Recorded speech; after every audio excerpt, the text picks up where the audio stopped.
Alright guys, I was doing some research on the reptilians and I came across something about David Icke.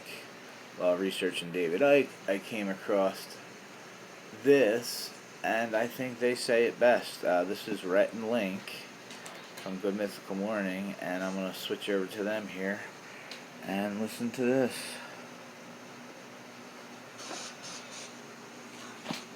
Oh, what's he doing? Just play. Are you a sheep or a lizard? Let's talk about that.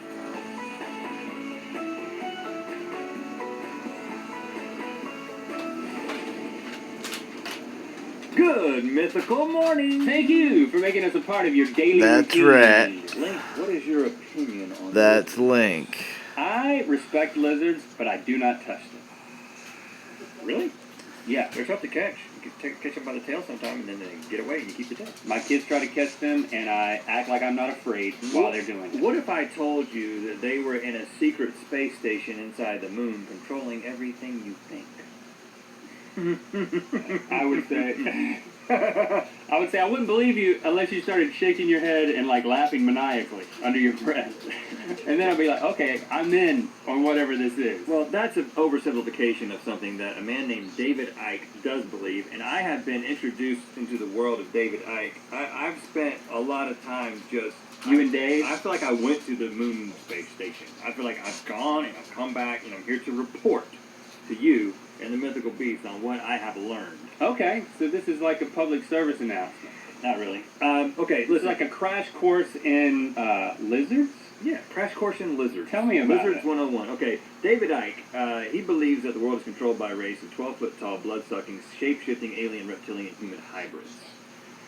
That's a bold claim, and so I'm going to give you a little bit of background, okay? Well, bold is one adjective I've used. Another one is... You don't believe it? Well, and awesome. It remains to be seen. Sounds awesome. Okay, he's a guy that played soccer back in the 70s, or football, as they call it where he played it, which is in England. And he only played for a little bit, but then he became a sportscaster and actually became like a public figure in England. He was well known as a sportscaster. Oh, really? Okay. Think Bob Costas without the pink eye at the Olympics. In 1990... he was in a bookstore, as sportscasters love to frequent bookstores, and he heard a voice telling him to go to a certain section. And this wasn't like from the intercom, like, science, wasn't like a librarian. It was a librarian, like, whispering to him. No. You should check out. What did he check? It was the psychic section. You should check out the psychic section. So it was a voice. He actually felt a magnetic force pulling him towards the section, which would be a great thing to install at Barnes & Noble if you're listening. It happened to him, and he goes to the psychic section. There's a book by a particular psychic. He decides not just to read her book, but to visit her. Anyway, during his visit with her, she basically tells him that he is special and that the spirit world is going to bring messages to Earth through him. He took this incredibly seriously. And so are you. How seriously? Well, in 1991, very shortly after the psychic woman interaction, he held a press conference. Again, this is a public figure. Think Bob Costas. This is like Bob Costas doing a press conference. Okay. Saying that the world is coming to an end, and also, I am the son of the Godhead. He was wearing a turquoise tracksuit while he did this, which is a really detail.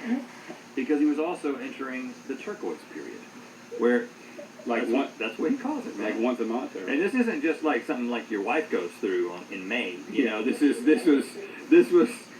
he was in a period where he felt like he had, and my wife is not wearing tracksuit. First of all, this was not intentional. I swear to you that wearing this shirt was not intentional. It was not intentional, which means that the freaking thing is true. It's getting to you, man. Anyway, he goes through this period where he's wearing this turquoise. That's not a tracksuit, though. Tracksuit, or turquoise in general, because it brought him closer to God and also it helps channel positive energy. Sure.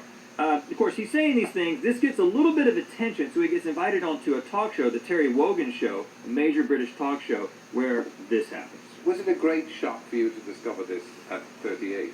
Well, I think the word is gobsmacked. But again, you know the best way of removing negativity is to laugh and be joyous. So I'm delighted that there's so much laughter in the audience tonight. But no, but just let me say this. They're laughing at you. They're not laughing with you. guy, he was like trying to spin the laughter, and they're like laughing at him. And I guess I was laughing at him right before this. Now I feel bad about it. He does have like a hockey cut, and he is in the tracksuit. The tracksuit looks good, though. I feel really bad when the guy ends up being right. I'm totally on board with the tracksuit. But what is this? You go on a show, and then you just get laughed off. So what basically... No, this to it. Everything kind of unraveled for him after that point. He was a laughingstock in England and beyond.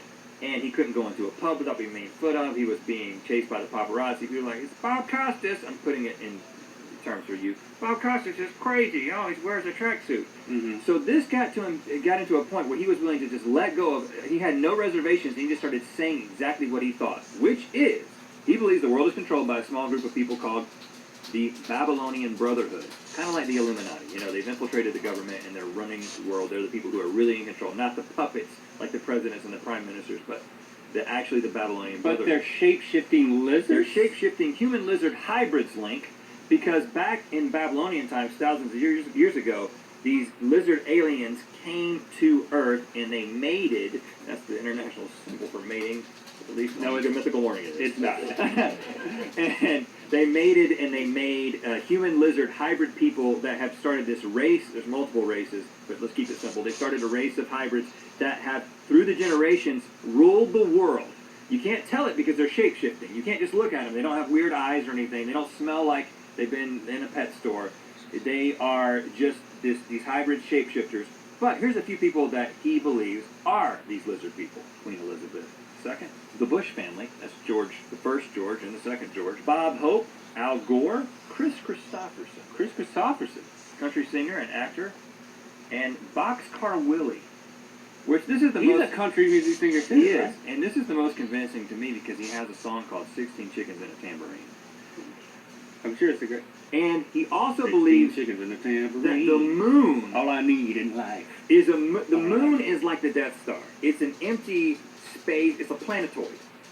It's empty, and the lizards are in there. They have control over it, and it's like a satellite that is broadcasting what he calls a moon matrix, which causes you and me and everyone on Earth to not be able to see reality for what it is. It's being broadcast. Now, the moon matrix, I do believe in. Oh, good. Like, I've been with that for years. Tracksuit, moon matrix. Right. Now, I've said all these outlandish things. Here's the interesting thing, like, I don't know if this guy's crazy. He may not be. Okay, before Rhett tries to convince me of that dubious statement, it's time for breaking news. Okay, this is a segment where we have written news. You guys decide. I don't know. I'm a little confused. Some trippy stuff, but I'm going to do some more research, my way, of course, and I'll get more of this back to you. Catch you on the flip. Love yous. Peace.